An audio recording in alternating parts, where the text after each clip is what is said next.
नमस्कार, आदाब, सत श्री अकाल।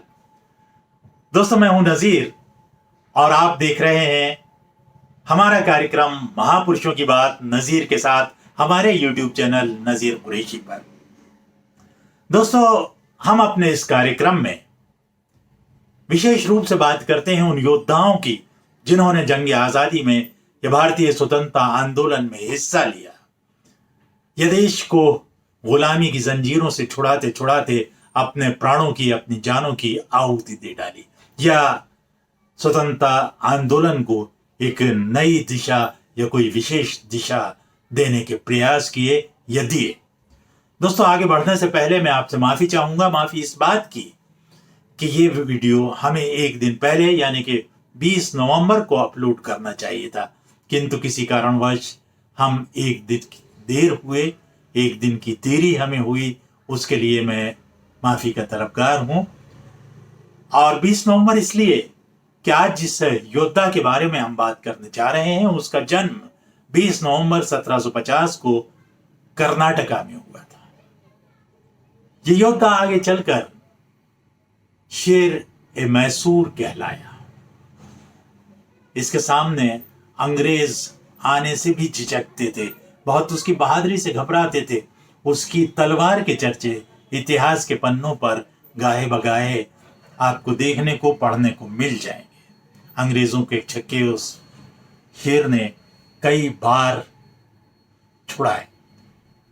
उसी के शासनकाल में या उसी के द्वारा रॉकेट का निर्माण किया गया था और वो व्यक्ति दुनिया का पहला मिसाइल मैन कहलाया।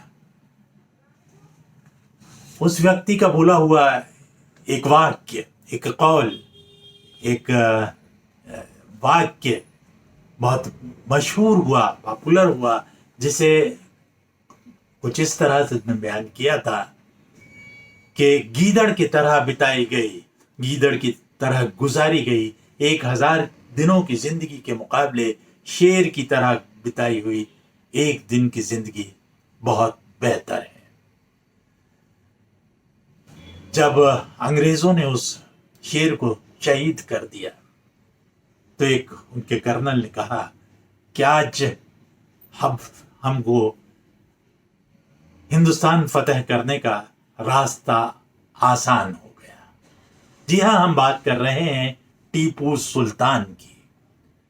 अंग्रेज कर्नल के उस वाक्य का अर्थ निकलता है कि टीपू सुल्तान अंग्रेजों की राह का सबसे बड़ा रोड़ा था, या वो एक ऐसा स्तंभ था जिसको गिराए बगैर हिंदुस्तान को गुलाम बनाना संभव ही नहीं था। आज कुछ स्वार्थी तत्व टीपू सुल्तान को हिंदू विरोधी बादशाह की तरह प्रस्तुत करने के प्रयास करते हैं या कर रहे हैं, जबकि वास्तव में टीपू सुल्तान को पहला स्वतंत्रता सेनानी कहा जाना चाहिए। जो लोग उनकी छवि को लेकर विवाद पैदा करना चाहते हैं, उनसे सादर विनती है कि वो इतिहास के पन्ने पलटें और श्रृंगेरी मठ के शंकराचार्य ने अपना आशीर्वाद टीपू सुल्तान को क्यों दिया था, इस बात की थोड़ी सी तहकीकात करें। टीपू सुल्तान का जन्म 20 नवंबर 1750 को कर्नाटक में हुआ था। पिता थे हैदर अली और माता थी फातिमा फखरुन्निसा। जैसा कि हमने पहले बताया कि टीपू सुल्तान ने सबसे पहले रॉकेट का निर्माण किया था और उपलब्ध जानकारी के अनुसार इन्हें पहला मिसाइल मैन भी कहा जाता है। लंदन के साइंस म्यूजियम में उनके बनाए हुए 2 रॉकेट अभी भी रखे हुए हैं। रॉकेट के अलावा टीपू सुल्तान ने पानी के संरक्षण के लिए कावेरी नदी के तट पर एक बांध बनाया, या जिसे कृष्णा राज सागर बांध के रूप में आज भी जाना जाता है। टीपू सुल्तान की तलवार बहुत मशहूर थी। उसका वजन था 7 किलो 400 ग्राम, लंबाई भी उसकी ज़्यादा थी। उसका जो हथ था या मुंह हम जिसे कहते हैं, वो रतन जड़ित था और शेर की आकृति का। जब वो तलवार चलाते थे तो एक साथ कई लोगों पे उस तलवार से वार हो सकता था और कई बार लोगों की तलवार भी कटकर गिर जाया करती थी। जब टीपू सुल्तान को अंग्रेजों ने शहीद कर दिया तो श्रीरंगपट्टनम में बहुत जबरदस्त लूटपाट हुई। उनके किले से, उनके महल से ढेर सारा सामान लूट के सिपाहियों से लेकर बड़े अफसरों तक के घर की रौनक बढ़ा, उनके घरों की शोभा बढ़ाई और ढेर सारा सामान जो है वो लंदन के म्यूजियम में चला गया। तलवार, जिसमें ये तलवार भी शामिल थी, कीमती पत्थर थे, किताबें थी। और जिस तलवार की हम बात कर रहे हैं, बीबीसी की एक रिपोर्ट के मुताबिक जब लंदन म्यूजियम ने उसकी नीलामी की तो वो तलवार 21 करोड़ रुपए में बिकी। टीपू सुल्तान, जैसा कि हमने कहा कि वो, उनकी छवि कुछ दूसरे तरह से बताई जाती है, लेकिन उनके कृत्य कुछ दूसरी कहानी भी कहते हैं। टीपू सुल्तान ने अपने शासनकाल में सख्त आदेश दिए थे कि किसी भी मंदिर या चर्च को कोई नुकसान नहीं पहुंचना चाहिए, किसी भी तरह की हानि इन धार्मिक स्थलों की नहीं होना चाहिए। टीपू सुल्तान ने कई हिंदू मंदिरों को तोहफे दिए थे, जिसमें मेलकोट मंदिर में रखे हुए सोने चांदी के बर्तनों के शिलालेख पढ़ने पर यह साफ जाहिर हो जाता है कि ये उपहार स्वरूप टीपू सुल्तान ने मंदिर को दिए थे। वहीं गणेश कुंड के मंदिर में रखा हुआ रतन जड़ित एक मग है, उसमें भी ये जाहिर होता है कि ये उपहार स्वरूप टीपू सुल्तान ने दिए थे। यदि हम उनकी जीवनी की बात करें तो अपने पिता हैदर अली की मौत के बाद 1782 में उन्होंने सत्ता संभाली या सत्ता की भागडोर संभाली। टीपू की बहादुरी से हमेशा अंग्रेज भयभीत रहे और कई लड़ाइयाँ उनसे टीपू सुल्तान जीतते रहे।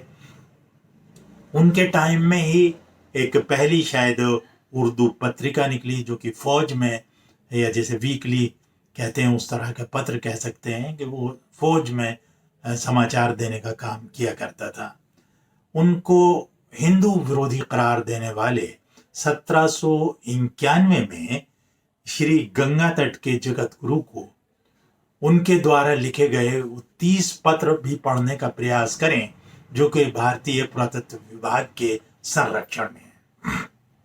दरअसल जिस तरह से टीपू सुल्तान को अंग्रेजों ने मारा था वो अंग्रेजों की नीति में नहीं था, जिसके चलते तत्कालीन गवर्नर जनरल की खिंचाई ब्रिटेन में हुई और उन्होंने वहीं पर टीपू सुल्तान को एक क्रूर और विशेष धर्म विरोधी बादशाह के रूप में प्रस्तुत करना शुरू कर दिया। टीपू सुल्तान एक साधारण कदकाठी के व्यक्ति थे, रंग सांवला था, आंखें बड़ी बड़ी थीं, साधारण कपड़े पहनते थे। अन्य राजाओं या बादशाहों की तरह नहीं कि भड़कीले चमकीले, वैसा कुछ नहीं था। और वो ये चाहते थे कि उनके जो कर्मचारी अधिकारी हैं वो भी उन्हीं की तरह साधारण कपड़े पहने। 3 मई 1799 को अंग्रेजों ने श्रीरंगपट्टनम के किले को घेर लिया और तोपों से हमला हुआ, जिससे किले का एक कमजोर हिस्सा या प्राचीर जो ऊपर था उसमें छेद हो गया। वहां से प्रवेश करना बहुत आसान नहीं था, लेकिन अंग्रेजों के पास उस वक्त करो या मरो के अलावा कुछ नहीं था, क्योंकि उनके पास फौज कम थी, जो थी वो थकी हुई थी। यहाँ तक कि कई दिनों के भूखे उनके सिपाही थे। तो इसलिए उन्होंने उस प्राचीर से प्रवेश कर लिया। हालांकि अगले दिन टीपू सुल्तान ने उसकी मरम्मत के आदेश दिए, लेकिन वहाँ उनके एक कर्मचारी या अधिकारी जो था, जिस मीर सादिक, जिसने उनके साथ गद्दारी की और अंग्रेज किले पे कब्जा करने में कामयाब हो गए। 4 तारीख की सुबह जिस दिन वो शहीद हुए, उस दिन उन्होंने नमाज पढ़ी, नाश्ता किया। नाश्ता करने के बाद कई ब्राह्मणों को दक्षिणा दी, जहां बैल, तेल से लेके हाथी तक दान में दिए गए थे। यहाँ फिर एक बात जहन में आती है कि उनकी छवि के बारे में कुछ ना कुछ रीथिंक करने की ज़रूरत है या सोचने की ज़रूरत है, अगर उचित समझें तो। कुल मिला के 4 मई 1799 को टीपू सुल्तान शहीद हुए। शेर की तरह जिए और शेर की तरह ही शहीद हो गए। शेर की तरह शहीद इसलिए कहूँगा कि उनके बदन पर गोलियां और तलवार साथ में वार हुए थे, तो तलवार के निशान भी थे और गोलियां आर से पार निकली हुई थी। हम इस कार्यक्रम के माध्यम से टीपू सुल्तान को अपनी खराज अकीदत, अपनी श्रद्धांजलि अर्पित करते हैं। आज के कार्यक्रम में बस इतना ही। जल्द ही अगले किसी कार्यक्रम में हम अगले किसी योद्धा की संक्षिप्त जीवनी और उनकी जुड़ी कुछ घटनाओं के साथ, रोचक घटनाओं के साथ आपके सामने फिर प्रस्तुत होंगे। तब तक के लिए हमें आज्ञा दीजिए। हाँ, हमारे वीडियो अगर आपको पसंद आए तो इसको शेयर ज़रूर कीजिए, कमेंट बॉक्स में जाकर कमेंट करने के प्रयास कीजिए, इसे लाइक करिए। और हाँ, अभी तक हमारे चैनल को अगर सब्सक्राइब नहीं किया हो तो सब्सक्राइब करना ना भूलें। इनकलाब जिंदाबाद। जय हिंद।